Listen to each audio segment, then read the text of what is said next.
What is the strangest thing you've seen that you cannot explain?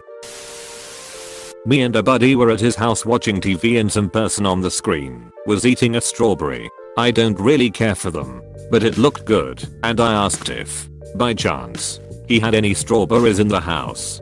He almost laughed at me. We were two 20-year-olds with a higher chance of beer or mac and cheese or Fruit Loops than strawberries. About 20 minutes later, there's a knock at the door and he goes to answer it. He yells out to me to come see something. His mom is standing at the door with one of those low-cut boxes with a bunch of strawberries. He said, "Tell Kim what you said." She looks a little strange and says, "I was driving home and there was a guy selling strawberries out of the back of his truck and I thought, I bet David and his friends would like some strawberries." My buddy says, "Well, you blew it. We all have one wish and you wasted yours on strawberries." Apostrophe. So at the time, I was working at a thrift store. Anyway, I see this button-up / Hawaiian shirt with pineapples all over. Think it's pretty neat and buy it. Get home and show my now ex-wife. She looks a bit annoyed. Apparently she was doing something with crystal / oil earlier to see if it worked, and she was trying to will pineapples or something into the house. So yeah, she wasted hers on pineapples, but didn't even get the fruit. Still like that shirt. So at least it's not a totally wasted wish. My dad passed away in 1992. Among other things, I inherited a 1980 Chevy Love pickup.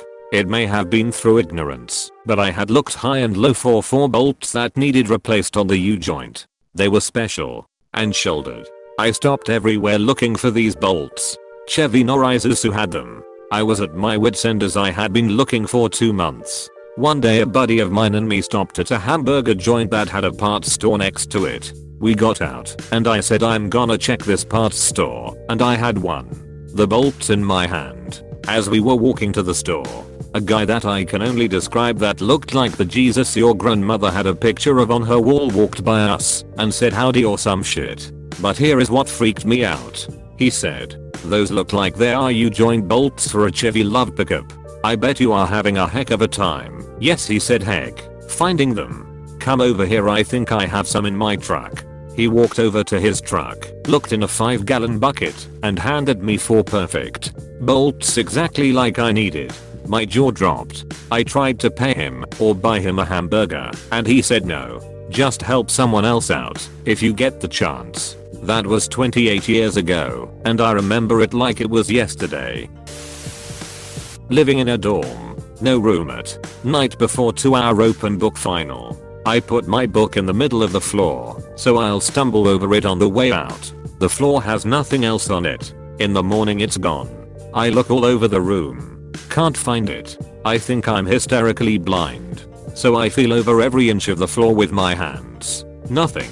I go get a cup of coffee and come back. Still nothing. By now there's only 1 hour for the test. I go anyway and do the best I can.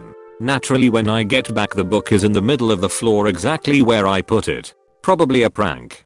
But how? I'm not that heavy a sleeper. Nobody took credit for it. Not exactly seen, but it's strange. I was around 6 and on Wednesday evening I went to bed. I woke up and it was Friday. I remember asking my mom, "Why is it Friday when yesterday it was Wednesday?" She said yesterday was Thursday. Obviously. I asked her what I did on Thursday because the last thing I remember is going to sleep on Wednesday. She named some activities and I remembered none of that. I never found out why I don't remember the Thursday. For about 10 years a man would call my home, ask for me, and then ask me if my feet were ticklish. This was 30 or so years ago, no caller ID or anything like that. I would engage him if my family was home. If I said my feet were ticklish, he'd ask me to ask the person sitting closest to me to tickle them. He always hung up before we could ask questions to figure him out. Sometimes he'd get me on a payphone. Like, I'd be walking home from school and a payphone would ring. It was always him. Still don't know who it was. My youngest daughter would always beg to buy the seasonal decorations when we'd go shopping. She passed away from a brain tumor when she was 5. And as a way to cope I started buying those seasonal decorations and now decorate my house with them as the seasons and holidays change. Her favorite were these colorful birds from Target. A couple of years ago, just before Easter, I was deep cleaning the house. One of the Easter birds went missing. I assumed one of my older kids had knocked it off the shelf with their backpack as they had left for school that morning. I looked around where it should have fallen, but couldn't find it. We had a younger dog who loved to chew up everything he could find. I checked all his usual hiding spots, but couldn't find it. I continued to clean the house, vacuum, dust, full top to bottom cleaning of the common areas of the house, since I was home alone for the day. Finally I'm done and still haven't found that bird. I found a lot of missing socks, Legos, and other crap. I grab my cleaning stuff and say out loud, "Daughter, it's okay if you're playing with it, but will you let me know somehow so that I know the dog didn't destroy it?" I walk out of the living room and put the cleaning stuff away under the kitchen sink. I come back into the living room and there that bird is. It is standing on its feet in the center on the living room floor. These birds have pipe cleaner like feet, so they were difficult to get to stand right, and it is standing on its feet. I got a chill. I picked it up and looked it over. There weren't anything teeth marks or slobber, so it hadn't been in the dog's mouth. I just said, "Thanks, daughter. You're welcome to play with it whenever you want," and put it back on the shelf. I have no way to explain it other than the paranormal. I think this one is explicable, and the explanation is the sweetest. Also, I'll be letting my 5-year-old buy the decorations she likes more often now. Didn't happen to me but my mom. She was going through a tough patch, not making a lot of money. Single mom with 2 kids. Was stressed over bills, but had just enough to cover them. Unfortunately, it left us with no money. She was a hard worker and would do multiple shifts at the hospital. Still, it was hard this particular month. She was sweeping and prayed for help. As she turned around to empty the dustbin into the trash, there was a crisp $100 bill perfectly laying on top of the filled trash can. No one lived at our house with us. She was never able to explain it. There's an old story in my family from the only Catholics. This took place in the 1930s to my grandma's adopted cousin's husband's single mother. She was a widow working and raising 3 boys alone. She misplaced an envelope with the rent money in it. She and her 3 sons scoured the house and everywhere it could have been. The mother prayed to Street Anthony for help finding it. The next morning, there was a knock on the front door. Her son hollers sarcastically, "Who is it? Street Anthony?" She goes to open the door and a man says, "I believe you're looking for this," and hands her the envelope with her rent money in it. She looks down at it, then up to thank him and has gone. My family used to travel between Utah and Nevada a few times a year. When I was growing up, we often saw wildlife on the side of the road or crossing the road. There's one thing that still baffles all of us, though. It was in the middle of the day, on a long, hot, empty stretch of road. I was a teen.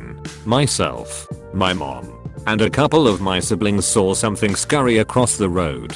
It looked like a huge egg, the size of an ostrich egg, maybe larger, with 2 skinny legs and feet poking out the bottom of it. We cannot figure out what it possibly could have been. I think this is just a coincidence, but it's weird nonetheless. I can summon, I don't know a better word for it, a boy to message me. It's one specific boy who was a close friend when we were 12 to 13. Once we left to go to high school, we kinda lost touch. I think about messaging him sometimes and usually within 10 minutes I'll get a message from him. It's really bizarre and it only happens with this one dude. Once we didn't talk for a year and then he messaged me randomly after I thought about reaching out. I asked him why he messaged, and he said that he felt a weird feeling wash over him, and it's like it pushed him to message me. It's really bizarre, although probably just a coincidence. I was on the opposite end of this situation. I met one of my best friends when I was 16 at one of my first jobs. She was pregnant when we met, and older than me, but we just clicked. Within weeks I started having her pregnancy cravings. We were so close. As I got older we spent less time together, and cell phones weren't common yet and wouldn't be for a few more years. We were also poor and didn't always even have home phones. I would get these strong urges of she needs me now, and I'd go looking for her. She moved around a lot and so did her family that I knew. It would sometimes take me up to a week to find her, but I always did. The urge was always right. Sometimes it would be as simple as a breakup. Sometimes something major, like something going on with one of the kids. The connection isn't as strong as it used to be. I think the last time it happened was about 10 years ago now, but I think that's partly because we've both had cell phones for that long, and I know she can contact me if she needs to, so we don't need it anymore. I still remember the urge though. It was strange. The only other person I've ever had that with is my mom. I've never even had it happen with my kids. It wasn't what I saw so much as felt. I was on my way to Petersburg, a small island in Alaska, but the runway was too foggy, so I had to stay in Juneau at a hotel for the night. Anyway, the next morning I was sleeping and had my hand dangling in between the bed and the wall, and I swear on everything I felt something grabbed my hand. It had a grip like a very firm handshake, and it literally woke me up out of a dead sleep. I actually got up and checked under the bed and nothing was there. It was very weird. Did you stay up with the light on, rocking and sobbing in the corner the rest of the night? Seems like the only logical thing to do after that. Please click subscribe if you enjoyed this video.